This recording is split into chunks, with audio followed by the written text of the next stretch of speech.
एक आदमी ने एक सुपर ऑटोमेटिक राइफल बना ली थी, लेकिन टेस्ट के समय एक खतरनाक घटना हो गई।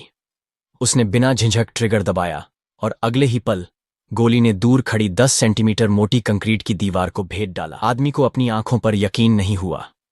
उसका दोस्त तुरंत दौड़कर देखने पहुंचा तो पाया कि कंक्रीट में एक रेडिएशन वाला छेद हो गया है और पीछे की इमारत भी गोली से पार हो गई है। हथियार की स्थिरता जांचने के लिए दोस्त ने कैमरा सेट कर दिया। आदमी ने लगातार ट्रिगर दबाया और पल भर में पूरी पुरानी इमारत ढह गई। हथियार की ताकत देखकर दोस्त ने तुरंत इसकी वीडियो इंटरनेट पर डाल दी। जल्दी ही सेना के बड़े अफसरों की नजर इस हथियार पर पड़ गई। जब मुलाकात और डील का समय आया तो आदमी के हाथ में मौजूद खिलौना जैसी बंदूक देखकर सेना वालों की दिलचस्पी खत्म हो गई। लेकिन तुरंत ही आदमी ने टैंक पर निशाना साधकर ट्रिगर दबाया। सबके होश उड़ गए। तभी सामने से गोली चलने लगी। लोग तुरंत कवर लेने लगे। आदमी ने बेफिक्री से अपना असली हथियार निकाला और जंगल की ओर फायर कर दिया। गोलीबारी इतनी ताकतवर थी कि पूरे जंगल के हत्यारे साफ हो गए। भागने का कोई मौका नहीं मिला। सेना हैरान रह गई और हथियार के पार्ट्स की जानकारी मांगी, लेकिन आदमी ने कहा, यह सब गुप्त है।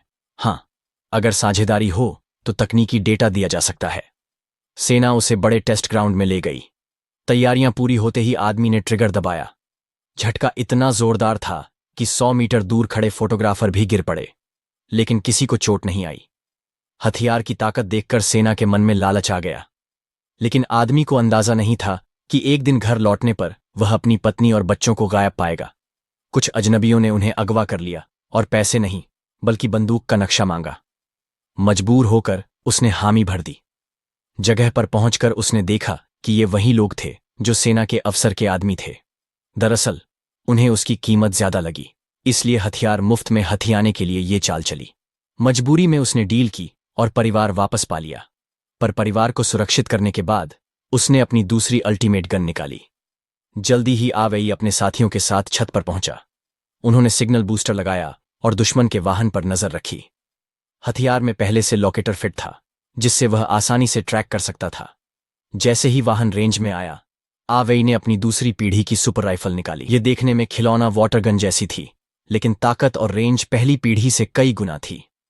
उसने ट्रिगर दबाया। एक ही पल में गाड़ी बीच से कट गई। फिर उसने एक और गोली चलाई। गाड़ी में आग लग गई और जोरदार धमाके के साथ हथियार का डेटा और दुश्मन दोनों राख हो गए। लेकिन जाते समय पुलिस ऑफिसर लो ने उसे रोक लिया। उन्होंने कहा कि वह अभी अभी दुश्मन के साथ था, इसलिए शक है। वेई ने बेफिक्री से कहा कि उसके पास तो सिर्फ खिलौना वाटर गन है और वह घटना स्थल से 10 किलोमीटर दूर था। सुनते ही पुलिस का शक दूर हो गया। इस तरह वेई ने बदला लिया और अपने परिवार को लेकर नए शहर में चला गया।